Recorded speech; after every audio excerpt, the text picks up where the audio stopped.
Hello, my name is Shaurya Chaudhary. My roll number is 611974 and I am going to explain 2D convolution theorem.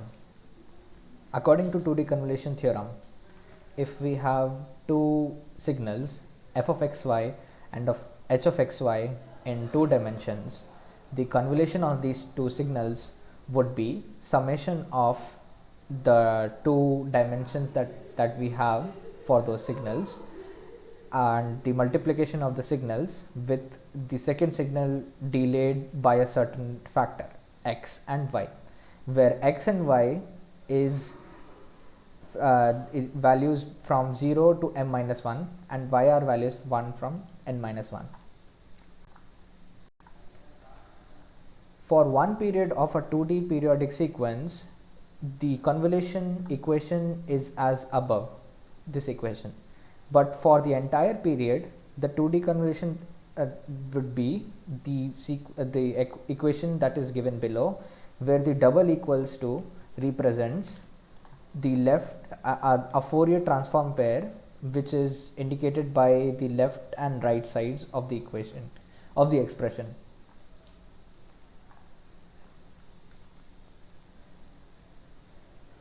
Because we are dealing with discrete quantities, the computation of Fourier transforms is carried out using the DFT algorithm.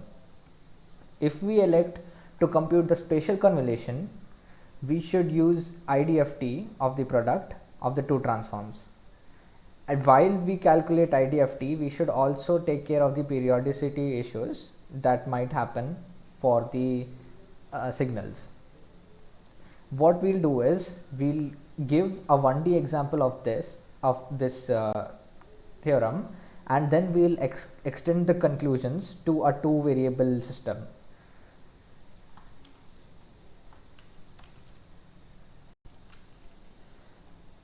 So the 1D example equation would look like f of x, the convolution of f of x and h of x is the summation of f of x multiplied with h of x with the delay x and the summation m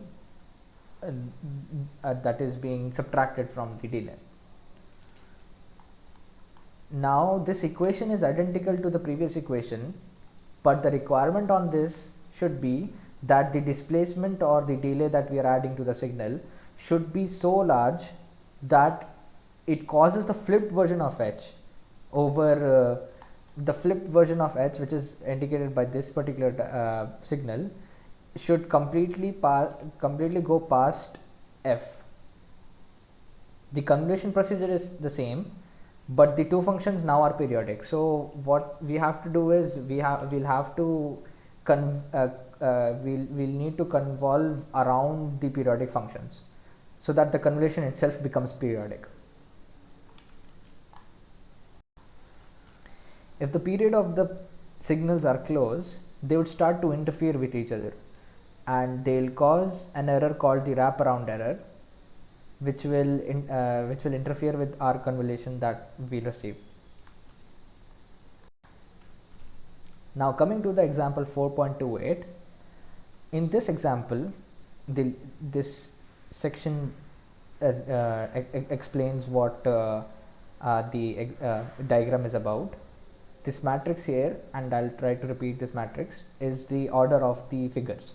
So our figures are A, B, C, D, E in this column, and F, G, H, I and J in this column. So column number 1, which is the left column, gives us the signals, the first being f of m and the next being h of m.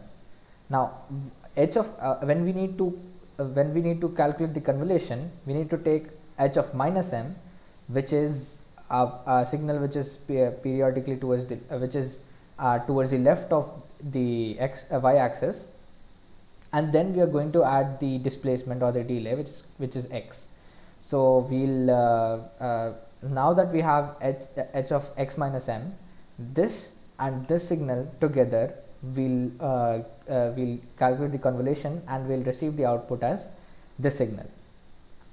This is for the 1D example. Now continuing this, if these signals become periodic, the convolution will be calculated as f of m being this signal, h of m being this signal, and then we'll do the same procedure. We'll calculate h of minus m, which will show the signal starting from the y axis on the left side, and then we'll calculate the displacement h of x minus m at this signal, and this signal will try to calculate the convolution, and we'll receive the periodic convolution, which is the final product in one dimension, this final signal, figure J. This is the explanation of what is there in the diagram of what I just spoke. Please take a look at this. Now we are going to see why zero padding is necessary in frequency domain filtering of an image. So in our example, each function has 400 points. So the minimum value we could use is p equals to 799, which implies that we would have to append 399 zeros to the trailing edge of each function.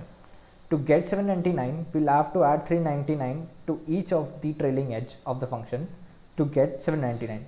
So what we'll do is we'll add 399 zeros, and this process adding 399 zeros is called our zero padding.